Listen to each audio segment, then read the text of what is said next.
আর মাত্র কয়েকটা দিন, দীর্ঘ 18 বছরের প্রতীক্ষার অবসান হচ্ছে বৃহস্পতিবার। আকাঙ্ক্ষা থাকলেও নানামুখী প্রতিবন্ধকতায় যা হয়ে ওঠেনি এতকাল। নির্বাসিত জীবনের পুরো সময় জুড়েই তারেক রহমান ছিলেন বাংলাদেশের সঙ্গে। ঐক্যবদ্ধ রেখেছিলেন জিয়া রহমান এবং খালেদা জিয়ার বিএনপিকে।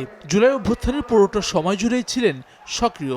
5 আগস্ট পরবর্তী বাস্তবতায় নেতাকর্মীরা অপেক্ষায় ছিলেন তারেক রহমানের প্রত্যাবর্তনের। সব সমীকরণ পাশ কাটিয়ে অবশেষে তারেক রহমানের দেশে ফেরার খবরে আপ্লুত এসব নেতাকর্মীরা।